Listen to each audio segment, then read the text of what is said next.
Entonces, como les comentaba, el tópico de hoy es meninges, sistema ventricular y vascularización. Vascularización comprende tanto a lo que es arterias y también venas, que van asociadas al sistema nervioso central. Meninges son las envolturas, que en algún momento las vimos, probablemente en la clase de generalidades. Y el sistema ventricular es un sistema en el cual se forma y discurre el líquido cerebroespinal, y son unos espacios, unas cavidades que se forman dentro del encéfalo y también la médula espinal. Entonces, dentro de lo que son las meninges craneales, aquí no vamos a mencionar las meninges medulares porque las vimos junto con médula. Aquí hay una pequeña diferencia entre la médula y el cráneo, principalmente porque la dura madre, que es la, la capa que vemos en color gris acá, tiene dos capas. Tiene una hoja llamada hoja externa y una hoja interna, que en la mayoría del tiempo ambas están juntas. Esta vez es llamada hoja endóstica, ya que está por dentro del hueso. Entonces lo consideran así. Pero vamos a dejar con que es una hoja externa y una hoja interna. Esta hoja externa e interna, como decía, en gran parte del trayecto va muy apegadita una a la otra, pero llega un momento en que se separan y forman un espacio. Y estos espacios se consideran o se llaman los senos, que es por donde discurre sangre venosa, que es la sangre que viene de vuelta desde las venas cerebrales superficiales hacia estos senos. Y después estos senos confluyen a última instancia en un seno que se llama sigmoidio, y de ahí se transforma en una vena, que es la vena yugular interna, que esa es la vena que discurre a través del cuello y llega hasta, o se junta, en el fondo se anastomosa con la vena subclavia y después termina formando la vena cava superior. De ahí se van al corazón. Entonces, en el fondo, está permitiendo el retorno de la sangre que llegó hacia el cerebro, está permitiendo el retorno de esa sangre hacia el sistema venoso central, que vendría siendo el sistema de la cava superior. Estos senos los vamos a dejar ahora, por ahora los vamos a dejar ahí entre paréntesis porque más adelante los vamos a ver cuando veamos vascularización. Pero es importante destacar que esta capa, la dura madre, tiene dos capas en el caso de la craneal, y entre medio de esas dos capas también discurren arterias y venas meningias, que son las arterias y que van a irrigar a la meninge propiamente tal, y van a drenar a estas meninges. Después viene una capa bajo la hoja interna, o más profundo, mejor dicho, que es conocido como el aracnoides, que el aracnoides no se puede diferenciar a simple vista en un cadáver, es muy difícil, siempre queda muy apegada a la dura madre. Y después que hay un espacio ahí, y en ese espacio bajan una especie de patitas del aracnoide hacia la pía madre, formando lo que se llama el espacio subaracnoideo. Y por último nos encontramos con la pía madre que va en la superficie del encéfalo propiamente tal, incluso introduciéndose a los respectivos surcos o que se forma entre ambos giros o entre dos giros en el fondo en la superficie cerebral. Entonces vamos a tener distintos espacios. Por ejemplo, el espacio que está sobre la dura madre, que es la hoja externa, se va a llamar espacio epidural. En el fondo, la palabra potencial se refiere a que puede ser potencialmente un espacio donde puede haber una hemorragia, que son las hemorragias epidurales. Hay un espacio que está bajo la dura madre, en este caso la hoja interna, bajo la hoja interna, entre la hoja interna y el aracnoide, que se llama el espacio subdural. Pero ese espacio subdural es prácticamente un espacio virtual, no es un espacio propiamente tal, ya que como dijimos, la aracnoide va muy apegada a la hoja interna de la dura madre. Bajo el aracnoide hay un espacio que se va a llamar el subaracnoide. Y ese espacio que ya habíamos comentado anteriormente es por donde va a discurrir el líquido cerebroespinal, bañando en la superficie del encéfalo y la médula espinal. Esto es lo que se conoce como el espacio subaracnoideo. Y después vamos a ver que en este espacio subaracnoideo, a la altura de más o menos central, o la región sagital de la cabeza, van a encontrar cierta granulación aracnoidea, que es la forma de retorno del líquido cerebroespinal hacia la sangre. Entonces, eso lo vamos a ver cuando veamos el tema ventricular y cómo discurre el líquido cerebroespinal. Pero por ahora entendemos que tiene tres capas principalmente: dura madre, aracnoide y la vía madre. Y la dura madre a la vez se divide en dos capas, una hoja externa y una hoja interna. Aquí podemos ver cómo la hoja externa e interna de la dura madre se divide y forma este espacio que se llaman los senos. Esto no ocurre solamente en la parte más superior, donde está, por ejemplo, la sutura sagital de ambos huesos parietales, sino que también ocurre en otros lugares. Y esto es lo que se conoce como un seno. En el fondo, la capa externa o la lámina externa de la dura madre se divide de la lámina interna y deja este espacio donde discurre sangre. Y en este espacio podemos encontrar estas granulaciones, que son las granulaciones aracnoides. También puede existir comunicación a través del hueso de venas superficiales con estos senos, y estos se conocen como las venas emisarias. Venas emisarias, en este caso una vena emisaria parietal. Y cuando se une la dura madre entre ambos hemisferios, que aquí sería como en la fisura interhemisférica, se forma lo que se llama la hoz del cerebro, que es un punto de fijación del cerebro que termina insertándose en lo que es la crista galli, que es esa parte del hueso en forma de cresta que tiene el etmoides, medial a la lámina cribosa. Entonces esto ocurre en el cerebro.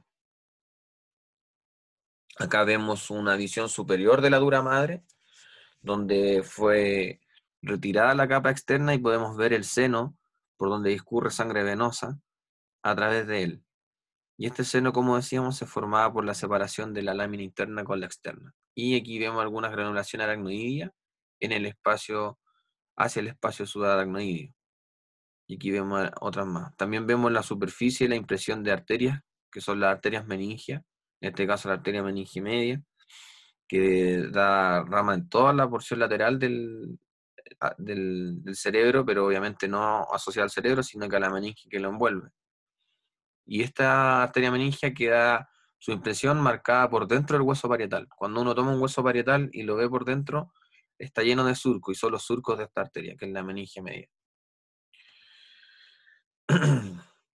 Acá podemos ver también la dura madre, cómo se dispone entre los hemisferios cerebrales, formando lo que se llama la hoz del cerebro, donde se inserta hacia anterior en la crista galli, que es parte del hueso etmoides. También podemos ver que la dura madre en la región más inferior, que aquí está cortado, forma lo que se llama el tentorio del cerebelo, o el tentorio cerebelar, que al lado contrario no está cortado, pero aquí sí. Solamente se cortó para mostrar algunos senos en la región más profunda. Pero este tentorio cerebelar divide el cerebro que va en esta fosa, que es la fosa craneal posterior, lo separa o lo divide del lobo occipital, que estaría descansando en este sector. Entonces, en el fondo tenemos que entre los hemisferios se forma una hoz cerebral, y entre el cerebelo que está acá abajo y el lobo occipital va a formar un tentorio cerebelar. Aquí es altamente filudo, muchas veces pueden haber accidentes de movimiento brusco y esta zona podría diseccionar parte de el encéfalo. No es muy habitual, pero en accidente automovilístico podría ocurrir. Aquí después sacamos la dura madre y nos encontramos ya con una capa que es la aracnoidea, que obviamente esto no ocurre, esto solamente es para ejemplificarlo, pero esto sinceramente no ocurre en un cerebro real cuando uno lo manipula, no pasa eso. Pero aquí, a modo de graficarlo, sí lo hicieron, y en el fondo estaría envolviendo la aracnoide a todo el encéfalo en este caso, y proyecciones de esta aracnoide hacia un seno formaría lo que se llaman las granulaciones aracnoides, que son todos estos puntitos que se ven de color grisáceo en la región más central de este cerebro. Y en la profundidad ya encontramos una capa más bien brillosa, que es parecido a manipular, por ejemplo, un huevo duro. Cuando ustedes ven, tienen un huevo duro en sus manos y pudieron separar bien la cáscara, el huevo duro puede quedar con una capa, queda como con una capa. Si tú tomas esa capa y la vas retirando, la pía madre, que es la capa más profunda, es muy parecido a hacer eso.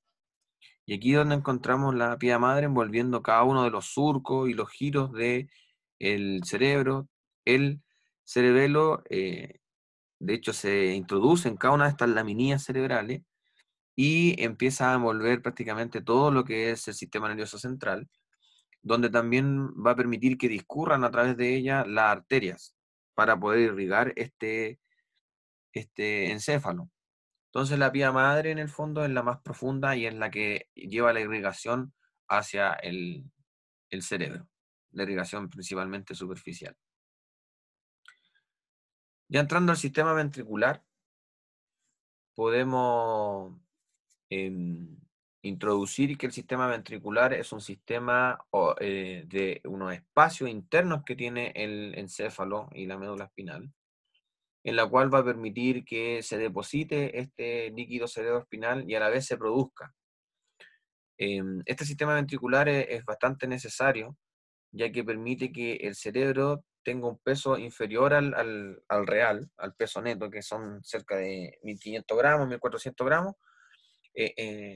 Este líquido permite reducir el peso y a la vez lo coloca al cerebro en una sustancia flotante, tanto con líquido en el centro como en la superficie, que permite absorber golpes o cualquier tipo de movimiento brusco que haga el cerebro. Entonces también es un sistema protector y también tiene que ver con la nutrición, ya que hacia el líquido cerebroespinal que está en este espacio se eliminan ciertos metabolitos del metabolismo de las neuronas, entre otras funciones más. Pero vamos a configurar este sistema ventricular. El sistema ventricular está compuesto por 4 ventrículos. Primero, hay 2 ventrículos, uno derecho e izquierdo, o sea, en cada hemisferio, que se llaman los ventrículos laterales.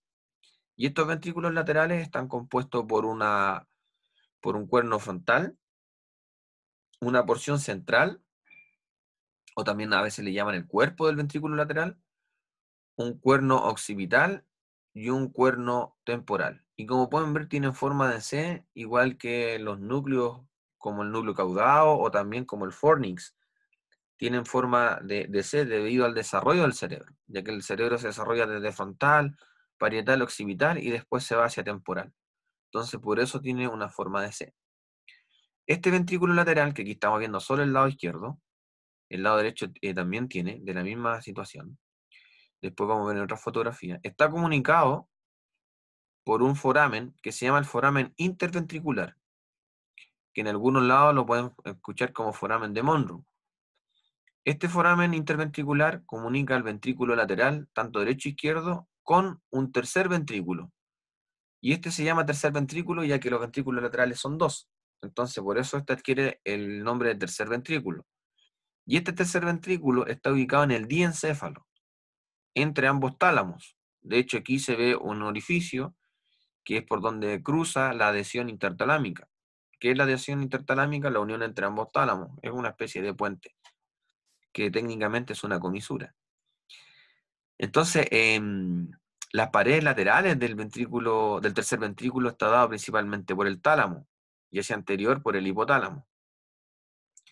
Después, a través de un acueducto, que se llama el acueducto mesencefálico o cerebral, se va a comunicar, si se llama mesencefálico es porque pasa por el mesencéfalo, va a comunicar el tercer ventrículo con el cuarto ventrículo. Y el cuarto ventrículo lo vamos a encontrar a la altura de lo que nosotros conocemos como el romboencéfalo, puente cerebelo hacia posterior y bulbo hacia inferior.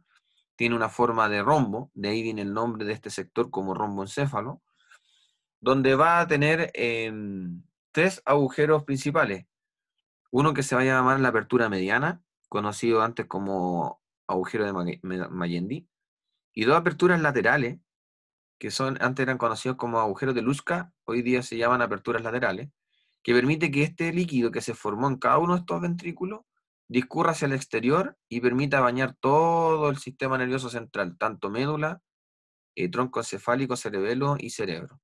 Y eso permite que el líquido salga a la superficie y bañe a todo el cerebro, cerebelo, tronco encefálico y médula por su superficie. Entonces aquí podemos ver el ventrículo lateral, tanto derecho como izquierdo. Aquí estamos en una vista frontal, ¿cierto? Ahí vemos la órbita, ahí vemos los huesos cigomáticos, que son comúnmente conocidos como los pómulos, la región de la nasal. Entonces acá podemos ver el cuerno frontal, vemos también la porción central del ventrículo lateral, hacia posterior, bien hacia allá va a estar el cuerno occipital y acá vemos el cuerno temporal. Y vemos cómo a través del foramen interventricular se comunica hacia el tercer ventrículo y del tercer ventrículo al cuarto, que tiene forma de rombo, a través de un acueducto que se llama el acueducto mesencefálico o cerebral. Y aquí vemos las aperturas laterales, que es la vía de escape del líquido cerebroespinal desde el centro del encéfalo hacia el exterior y bañar de líquido todo lo que es el sistema nervioso central. Aquí los vemos por separado. Vemos ambos ventrículos laterales, como pueden ver en forma de C. Vemos su cuerno frontal, ¿cierto? Su porción central, su cuerno occipital y cuerno temporal. Vemos la comunicación que existe a través del foramen interventricular entre el ventrículo lateral y el tercer ventrículo, donde en el tercer ventrículo también podemos encontrar receso suprapineal y receso pineal, de acuerdo a la glándula pineal, y receso supraóptico, que va por sobre el quiasma óptico, y el receso quiasmático, que es por donde efectivamente pasa, el receso infundibular, que es precisamente el punto de unión que existe entre el hipotálamo, que estaría en este sector, hacia la hipófisis. Y como decía, el receso supraóptico va sobre el quiasma óptico, que estaría ubicado en este sector. Y después este tercer ventrículo se comunica, como decía, a través del acueducto mesencefálico hacia el cuarto ventrículo. Aquí es importante destacar la forma en que se produce el líquido cerebroespinal y cómo transita a través del encéfalo. Primero que todo, hay que entender que las células ependimarias, que lo vimos en algún momento, que son las células que van recubriendo todos estos espacios a modo de epitelio, pero no es un epitelio. En todos los ventrículos vamos a encontrar en su revestimiento interno del ventrículo va a haber célula ependimaria. Estas células ependimarias, cuando se mezclan con un vaso sanguíneo, principalmente arterial, va a formar unas estructuras que se conocen como los plexos, pero tienen un apellido, se llaman plexos coroideos. Y esos plexos coroideos, que los encontramos tanto en los ventrículos laterales como en el tercer ventrículo y también en el cuarto, van a ser los que van a producir el líquido cerebroespinal. Por eso que estas flechas indican que en el fondo está traspasando líquido desde la sangre hacia el espacio ventricular. Entonces aquí podemos ver que dependiendo del ion que hablemos o de la molécula que hablemos, el líquido cerebroespinal, o antiguamente como acá se llama el SR, en el fondo dice líquido cefalorraquídeo, hoy día se menciona como cerebroespinal, está dando las diferencias que existen entre el plasma sanguíneo y el líquido cerebroespinal. Incluso mencionando su pH, la cantidad de glucosa que puede haber, proteínas, etc. Que en el fondo es una diferencia que existe entre el cerebroespinal versus la sangre. Pero el líquido cerebroespinal se produce a partir de la sangre. En el fondo, la célula ependimaria, con la mezcla de estos vasos sanguíneos, permiten regular la formación de este líquido cerebroespinal. Entonces, este líquido cerebroespinal que se forma en cada uno de los ventrículos laterales, tercero y cuarto, va a permitir avanzar y va a salir a través de estas aperturas que decía, la apertura mediana y las aperturas laterales, donde el líquido va a salir a la superficie del cerebro y va a discurrir por este espacio que se llama el espacio subaracnoideo, que es el que habíamos visto al principio de la clase. Y este espacio muchas veces se dilata y forma lo que se llaman las cisternas, que son estos espacios grandes que se forma en el espacio subaracnoideo. Esta, por ejemplo, es la cisterna cerebelo-medular posterior. Hay otra cisterna acá que es conocida como la cisterna cuadrigémina. Acá hay otra cisterna que es conocida como la cisterna interpeduncular, entre ambos pedúnculos cerebrales. Hay otra cisterna que se llama quiasmática, que tiene relación con el quiasma. Entonces, o la cisterna pontina, o ponto cerebelar, que en el fondo son dilataciones del espacio subaracnoideo que permite generar estas estructuras que se conocen como cisternas. Entonces aquí cuando discurre el líquido cerebroespinal en la superficie cerebral, llega hacia la parte superior y como pueden ver, las flechas, como indican las flechas acá, este líquido cerebroespinal se introduce en estas granulaciones que se llama la granulación aracnoidea. Entonces el líquido va discurriendo por acá y llega un momento en que este líquido ingresa a este espacio y permite que este líquido que ya venía de la sangre vuelva a la sangre. ¿Pero a dónde? A un sistema venoso, que es el sistema de los senos venosos. En este caso, el seno sagital superior. Entonces este líquido cerebroespinal que fue producido en los ventrículos sale a la superficie externa y va avanzando y llega luego hacia la región más superior. A través de estas granulaciones va a ser reabsorbido y va a ser enviado nuevamente a un sistema venoso. Entonces, el líquido cerebroespinal se está produciendo constantemente y se está absorbiendo constantemente. Si yo vaciara todo el líquido cerebroespinal en un momento o en un instante, uno va a sacar alrededor de 150 ml, pero durante el día la producción anda alrededor de 500 ml. Entonces esto se va renovando constantemente. Si yo en este minuto vaciara todo tu líquido cerebroespinal, sacaría 150 ml, pero durante todo el día, un proceso de 24 horas, el líquido cerebroespinal tiene una producción promedio de 500 ml. Aquí vamos a ir viendo algunas fotografías que muestran estos espacios ventriculares por donde discurre este líquido cerebroespinal. Acá podemos ver, por ejemplo, los ventrículos laterales con su cuerno frontal. Vamos a ver parte donde se encuentra el cuerpo del ventrículo lateral, o también conocido como la porción central. Aquí vemos el cuerno occipital y también vamos a ver cómo se produce el cuerno temporal. Entonces, todo en este espacio está discurriendo el líquido cerebroespinal. Y en esta superficie van a haber células ependimarias. Aquí vemos, por ejemplo, en la región temporal, cómo se forma un espacio aquí donde va a haber líquido cerebroespinal. Esto es principalmente parte del cuerno temporal. Acá vemos una visión superior, donde vemos el cuerno frontal del ventrículo lateral. Vemos parte acá de la cabeza del núcleo caudado. Ahí está el cuerpo calloso cortado. Más hacia posterior vamos a ver el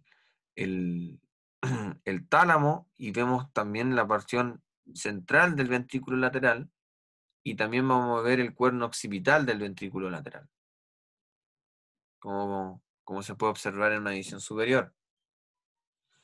Aquí podemos ver una imagen en la cual vemos aquí en verde las células del epéndimo que están revistiendo un ventrículo, en este caso sería el cuerno temporal, y cuando se mezcla con vasos sanguíneos va a formar un plexo, que se conoce como el plexo coroideo. Entonces de aquí se extravasa, el término extravasar significa que saco líquido del plasma, ¿cierto? Del plasma sanguíneo, extravaso, o sea, saco del vaso sanguíneo hacia el espacio del ventricular y formo este líquido cerebroespinal.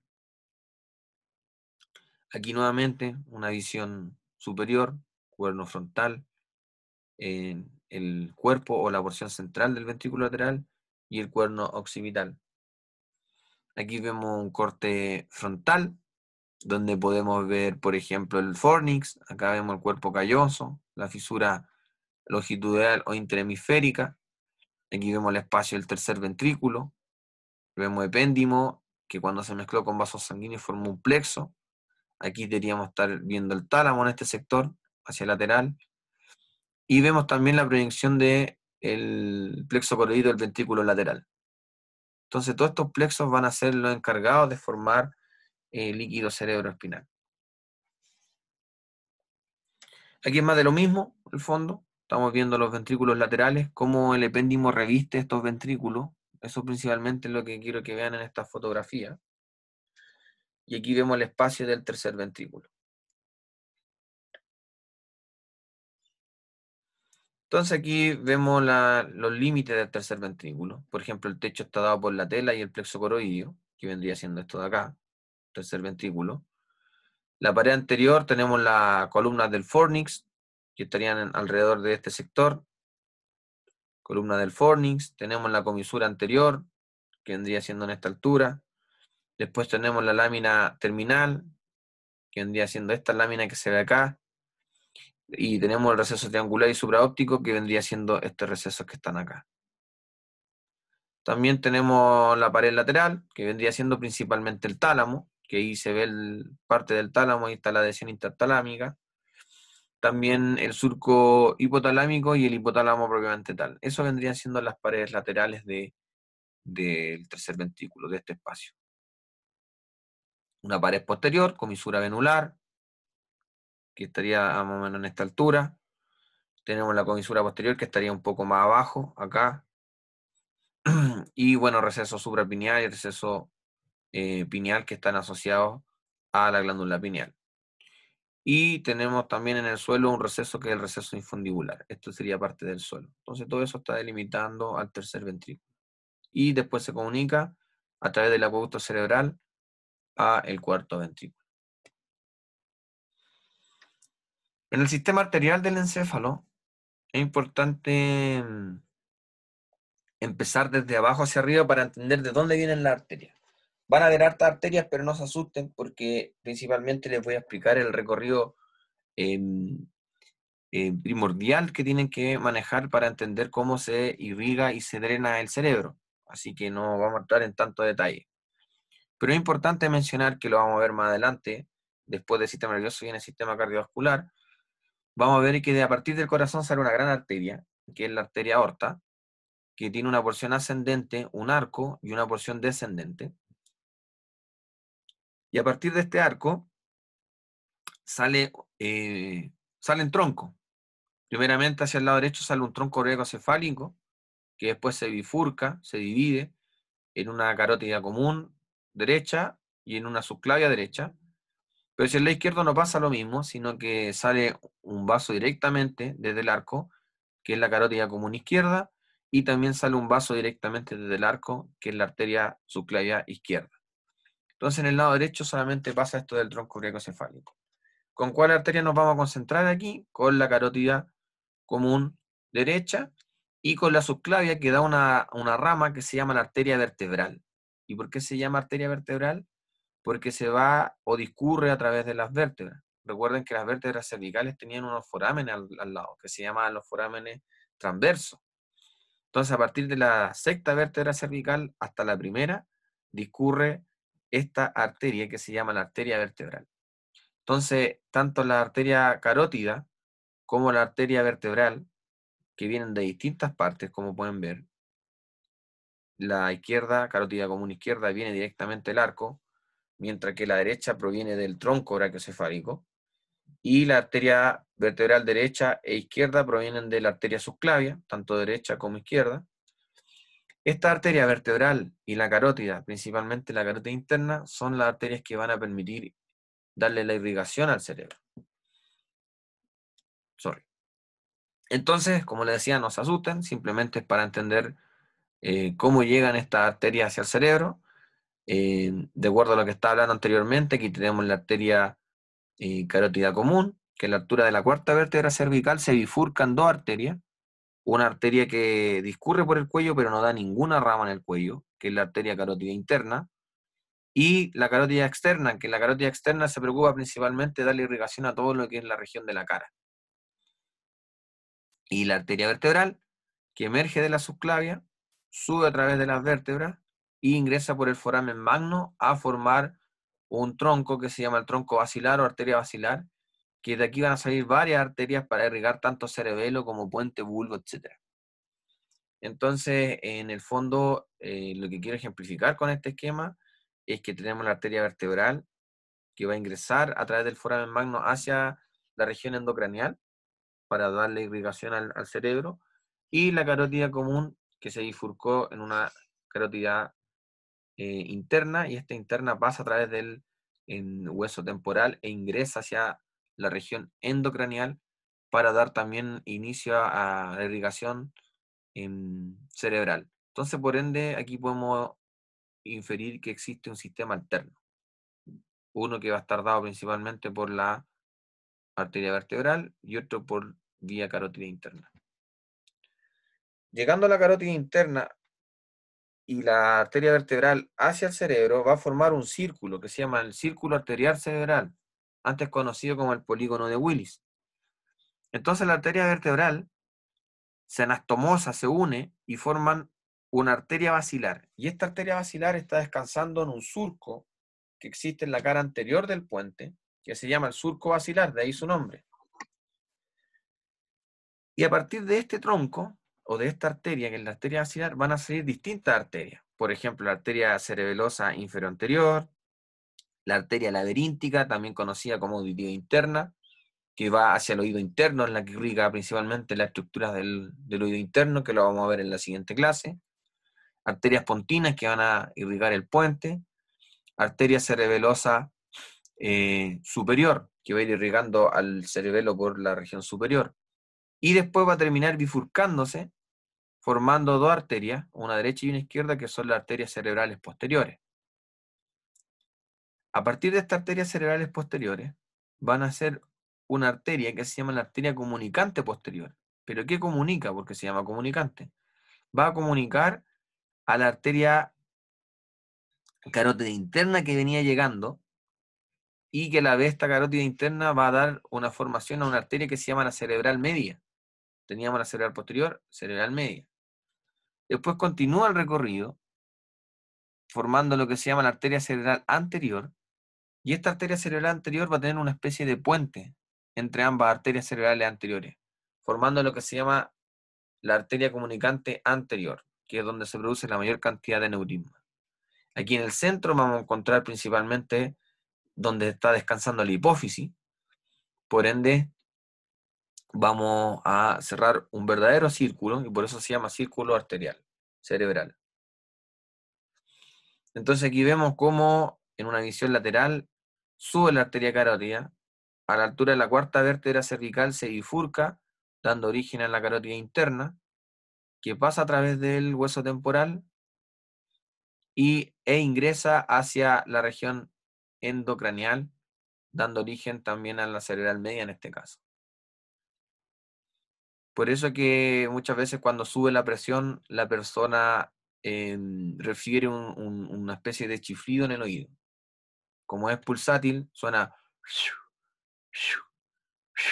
Y eso quiere decir que aumentó la presión cerebral, y eso es un signo posible de que pueda haber un estallido de alguna arteria. Entonces, cuando hay eso, es de preocuparse por el aumento de presión sanguínea. Es conocido como el tinnitus.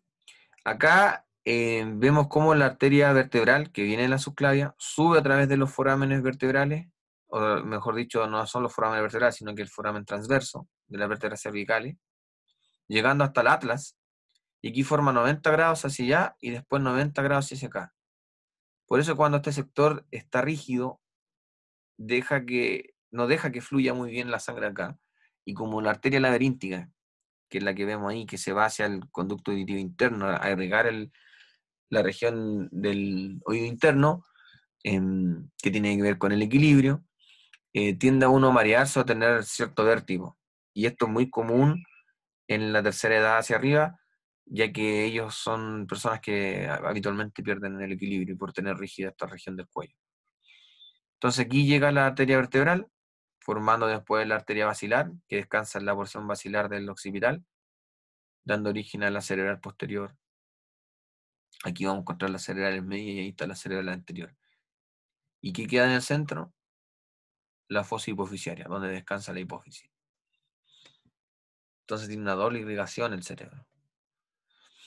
Y aquí lo vemos, este círculo arterial in situ.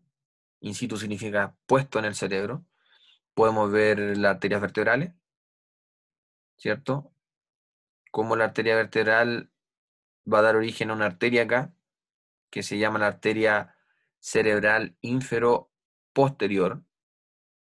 Cuando se forma la arteria basilar, va a aparecer la arteria cerebral, perdón, cerebelar, pero esta es la infero-anterior. Hay una infero-posterior, una infero-anterior. No provienen de la misma arteria. Continúo, me va a dar la arteria pontina. De aquí también puede salir la arteria laberíntica, puede salir de la arteria basilar o también de la arteria cerebelar anteroinferior. Es variable eso. Aquí podemos encontrar la arteria cerebelosa superior, que va a irrigar al cerebelo por la región superior.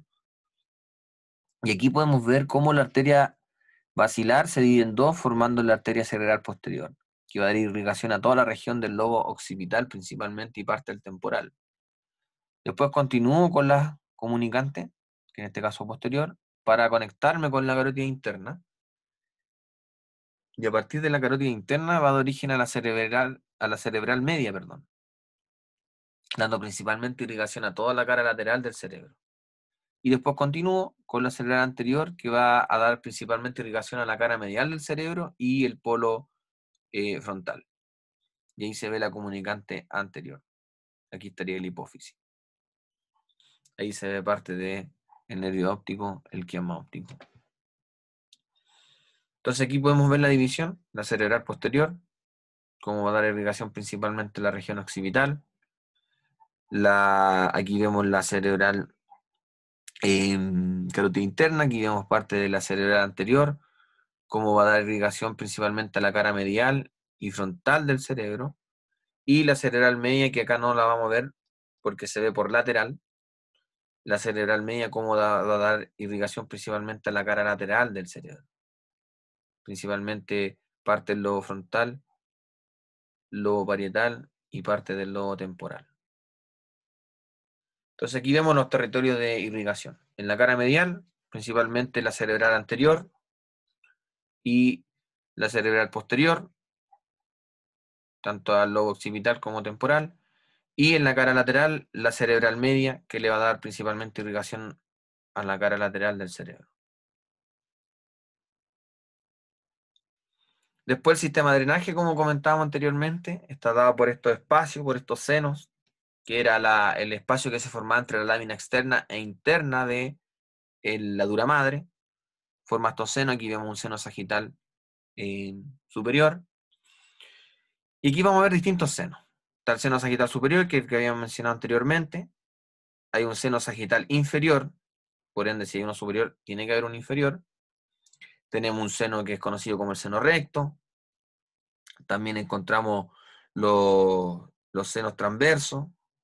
Encontramos el seno sigmoide, el seno petroso inferior, seno petroso superior. La suma del seno petroso inferior con el seno petroso, perdón, con el seno sigmoideo va a dar origen a la arteria yugular interna, que es la que va a descender por el cuello hacia el sistema de la vena cava superior.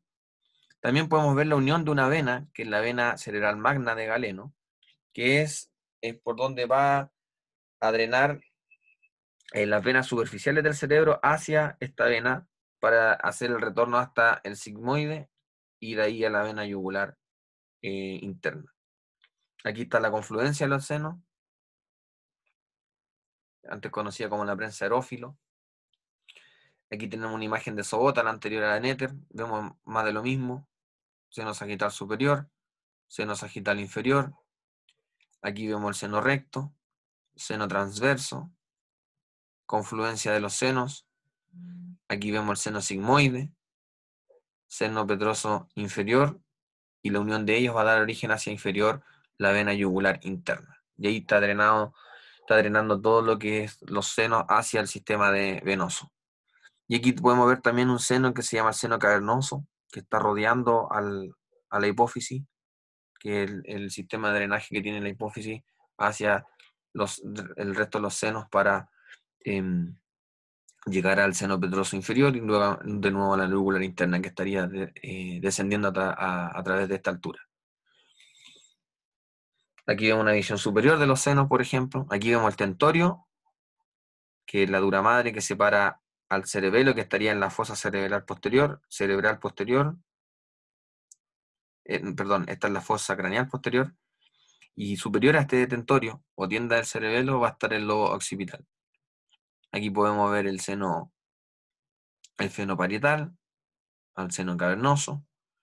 Aquí vemos el seno petroso superior. Aquí vemos el seno transverso, seno recto. Aquí estaría el cerebro, estaría drenándose a través de la vena cerebral magna. Llega la sangre hacia acá, se va por el seno transverso, desciende por el seno sigmoide y se va por el foramen yugular hacia a formar en el fondo la yugular interna. Aquí vemos por transparencia lo mismo, seno sagital superior, seno sagital inferior, aquí vemos el seno recto, aquí está la confluencia de los senos, aquí podemos ver cómo el seno recto después va a dar origen al seno sigmoide, y del seno sigmoide, a través de, como decía, el foramen yugular, va a dar origen a la yugular interna, y la yugular interna es la que va a llevar la sangre de vuelta hacia el sistema venoso más centralizado. Aquí vemos también cómo las venas superficiales del cerebro, aquí vemos la vena anastomotica superior, cómo estas van a ir drenando hacia el seno sagital superior. Podemos ir viendo cómo las venas superficiales del cerebro drenan hasta a este seno, y este seno después va avanzando hasta llegar al sigmoide, que es el que forma la vena yugular interna. Y estas venas más centralizadas son las que van a permitir drenar, o van a drenar el centro del cerebro hacia esta vena, que es la vena, bueno, aquí se ve la vena basal de Rosenthal, pero después vamos a llegar a que son las de acá, y aquí también vemos la vena cerebral magna o de Galeno, que va a drenar al seno recto, y del seno recto al seno transverso, y ahí al sigmoide para ir a drenar hacia abajo. Acá más de lo mismo, vemos como ciertas venas están drenando la superficie tanto del cerebelo, puente, mesencéfalo y la región central del cerebro, y que van a terminar confluyendo principalmente a la vena cerebral magna, y de ahí hacia el seno recto. Seno recto, seno transverso, y el seno transverso va a continuar con sigmoide hacia la yugular interna. Eso sería principalmente la primera clase, que tiene que ver con vascularización, sistema nervioso, sistema ventricular, y le faltaría la vascularización, sistema ventricular y el sistema meningio.